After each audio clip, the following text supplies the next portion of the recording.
కుక్కల విద్యాసాగర్ తరఫున పెట్టిన కేసులో సిఐడి వాళ్ళ దర్యాప్తులో తేలిన విషయం వాళ్ళు నివేదించారని. అంటే ఇది కూడా మా నిజాయితీకి కొంత నిదర్శనం కూడా. అంటే ఇక్కడ ఈ కొత్త ప్రభుత్వం వచ్చినా గతంలో ఫిర్యాదు మీద వాళ్ళు యాజ్ ఇట్ ఈస్గానే అది చేశారు. అయితే రెండో భాగం కూడా ఉంది. అదేంటంటే జత్వాని ఇప్పుడు సిఐడి వాదన, దాని మీద ప్రభుత్వం చేస్తున్న వాదన ఏమంటే ఆమె డబ్బులు అడిగారు, ఒత్తిడి పెట్టారు, బ్లాక్ మెయిల్ అనే పదం కూడా వాడారు అనేక చోట్ల మీడియాలో.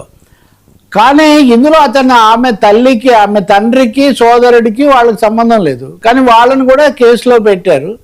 పెట్టడమే కాకుండా వాళ్ళని అరెస్ట్ చేయడం కోసం ముందస్తుగా ఒక స్కెచ్ చేసి ముందే టికెట్లు అన్నీ బుక్ చేసుకొని ఒక ప్రణాళిక ప్రకారం వెళ్ళారు ముగ్గురు. ఈ సీతారాం దీన్ని వ్యవహరించారా కాంతిలాల్ రాణా, ఈ సీతారామాంజనేయులు, ఇంకొక ముగ్గురు ఐపీఎస్లు. కాబట్టి ఇక్కడ ఏంటి, అది శూన్యతమే, ఇది శూన్యతమే, మరేది అనృతం అంటాడు సినిమాలో నాగభూషణం.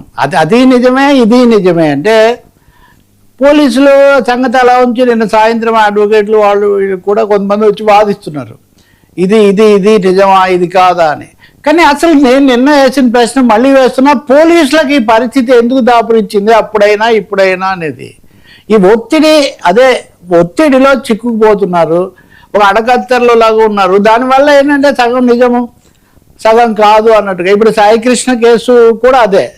సాయికృష్ణ కేసులో కూడా ఎంత నిజం ఎంత కాదు, ఎవరు ఎంతవరకు వెళ్ళాలి, ఈ విషయాల్లో రకరకాలవి. ఈ రోజు కూడా మహిళలకు సంబంధించి 2-3 ఘటనలు జరిగినట్టుగా మనకు మీడియాలో కనిపిస్తున్నాయి. కాబట్టి మొత్తంగా శాంతి భద్రతలకు సంబంధించి జాగ్రత్త తీసుకోవాలి, మహిళల భద్రత రక్షణకు సంబంధించి చర్యలు తీసుకోవాలనడంలో ఏమీ ఆశ్చర్యం లేదు. కానీ అదే సమయంలో రెడ్ బుక్ ఎఫెక్ట్ వల్ల ఇలా జరుగుతుంది, ఏదో ఒక విధంగా మీరు చర్యలు తీసుకోవాలనడం వల్ల ఈ పరిస్థితి వచ్చింది. ఇది పోలీసుల యొక్క సమర్థతను కూడా దెబ్బతీసింది. ఇప్పుడు ఇన్ని రకాలుగా విమర్శలు వచ్చి జాతీయ స్థాయిలో కూడా వెనకబాటు అనేసరికి ఆ మచ్చ అంతా పోలీస్ శాఖకు వస్తే వాళ్ళ సమర్థత, వాళ్ళ మొరేల్ అంటారు చూడండి, స్థైర్యం దెబ్బతినిపోతుంది అనే విమర్శ ఒకటి. ఇంకా రాజకీయంగా ఎప్పుడు పాలకపక్షం అనేది, పాలక వర్గం అనేది పోలీసులను ఒత్తిడి చేస్తుంటుంది. అందులో ఏమీ పెద్ద కొత్తగా ఇప్పుడు జరిగింది కాదు, ఇది ఎప్పటి నుంచో ఉంది. న్యాయస్థానాలు అనేకసార్లు చెప్పాయి, లేకపోతే ఒకప్పుడు వేసిన ప్రకాష్ సింగ్ కమిటీ అని వేశారు, ఆయన కూడా ఐపీఎస్ ఆఫీసర్, వాళ్ళు కూడా అదే చెప్పారు. కానీ ఇప్పుడు అది పరాకాష్ఠకు చేరి ఒక రోజువారీ మీడియా ట్రయల్స్, పొలిటికల్ ట్రయల్స్లో ఈ పరిస్థితికి చేకూరుకుంది అని. ఇప్పుడు చూడండి, సాయికృష్ణ కేసులో కొత్తగా ఇప్పుడు తిరుపతి ఆయన గురుమూర్తి ఎంపీ ఆయన ఒక కేసు వేశారు మళ్ళీ హైకోర్టులో. ఏమని అంటే సిఐ నాగరాజు ఒక్కరే కాదు, పోలీస్ కమిషనర్ను కూడా చేర్చాలి, కేసులో పెట్టాలి. ఎందుకంటే టాస్క్ ఫోర్స్ ఇందులో భాగస్వామిగా, టాస్క్ ఫోర్స్ కదా అతన్ని తీసుకొచ్చి అప్పగించింది, టాస్క్ ఫోర్స్ కమిషనర్ ఆధ్వర్యంలో పనిచేస్తుంది కాబట్టి కమిషనర్కు తెలియకుండా జరగదు. కమిషనర్ డీజీపీ ఆధ్వర్యంలో ఉంటారు కాబట్టి డీజీపీ, సో డీజీపీ హరీష్ గుప్తాను అలాగే కమిషనర్ను కూడా ఈ కేసులో పెట్టాలని చెప్పి ఇప్పుడు గురుమూర్తి ఆయన వేసిన పిటిషన్ ఇప్పుడు హైకోర్టు ముందుకు వస్తుంది.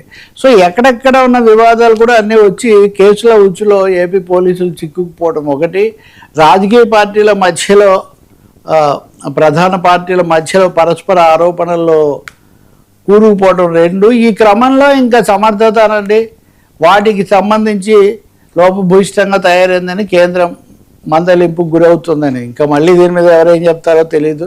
నాలుగోది, మనం అవునన్నా కాదన్నా చెప్పుకోవాల్సింది, స్వయంగా ఉప ముఖ్యమంత్రి లాంటి ఆయన హోంశాఖ గట్టిగా లేకపోవడం, లేకపోతే నేనే ఉంటే ఇలా ఉండేది కాదంటే ఇప్పుడు తీసుకున్న చాలదు, ఇంకా కఠినంగా తీసుకోవాలని వాళ్ళు చెప్తున్నారు. జరుగుతున్నది సరిగ్గా లేదని వీళ్ళు చెప్తున్నారు.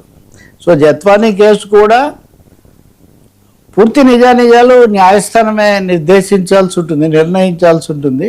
కానీ రెండు కోణాలు కూడా చూడాల్సి ఉంటుంది. ఇప్పుడు వెంటనే ఇది జరిగింది కాబట్టి అది జరిగింది కాబట్టి ఇది అంటే దేన్ని ఏది నల్లిఫై చేయదు, దేన్ని ఏది లేకుండా చేయదు. రెండు నిజాలను ఎలా పరిష్కరించాలి, ఒక సమతుల్యత, వృత్తిపరమైన ప్రొఫెషనలిజంతో న్యాయ సూత్రాలు, ప్రజాస్వామిక సూత్రాలు, రాజ్యాంగం ప్రకారం వెళ్తే ఇలాంటి సమస్యలు రావు.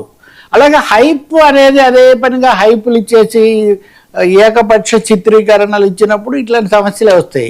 ఇప్పుడు కూడా ఖండనలు మళ్ళీ వెంటనే ఈ రెండో దానికి ఇంకొక ఎంత దూరం పోయారంటే నేను ఒక చర్చ గమనిస్తున్నాను. జిందాల్ ఇక్కడ ఇన్వాల్వ్ అయి ఉన్నాడు కాబట్టి అప్పుడు జిందాల్ కోసం జగన్ ప్రభుత్వం చేసినట్టే ఇప్పుడు జిందాల్ కోసం చంద్రబాబు ప్రభుత్వం కూడా చేస్తూ ఉందేమో అని ఇప్పటివరకు బలపరిచిన వాళ్ళు బాధిస్తున్నారు. ఇది సమస్య. గతంలో ప్రభుత్వాన్ని జగన్ ఉండగా చంద్రబాబును తెలుగుదేశాన్ని గట్టిగా సమర్థించిన వాళ్ళు కొంతమంది అటు వెళ్ళినట్టే ఇప్పుడు జగన్ ప్రభుత్వం తీవ్రంగా విమర్శలు చేసిన కొంతమంది ఇప్పుడు జిందాల్ ఒత్తిడి వల్ల ఇదంతా జరుగుతుందేమో ఎవరు చెప్పగలుగుతారు అది ఇదని. అవన్నీ ఉంటే తప్పకుండా కార్పొరేట్ ఒత్తిడిలో అవి ఉండవని ఎవరు చెప్పాలి. అది ఇంతకుముందు కూడా నిజమే కదా మరి అటువంటి అప్పుడు. కాబట్టి అన్ని కోణాలు కూడా చూడాల్సి ఉంటుంది. తొందరపాటు కంటే న్యాయం జరగటం. మూడవది పోలీస్ వ్యవస్థ ఒత్తిడికి గురైపోయే పట్టాలు తప్పే పరిస్థితి రాకుండా చూడాల్సిన బాధ్యత మటుకు ప్రభుత్వం మీద ఉంటుంది, న్యాయస్థానాల మీద కూడా ఉంటుంది. ఈ వరుసగా ఇన్ని ఉదాహరణలు మనకు సోదాహరణంగా కనిపిస్తున్నాయి. అది సార్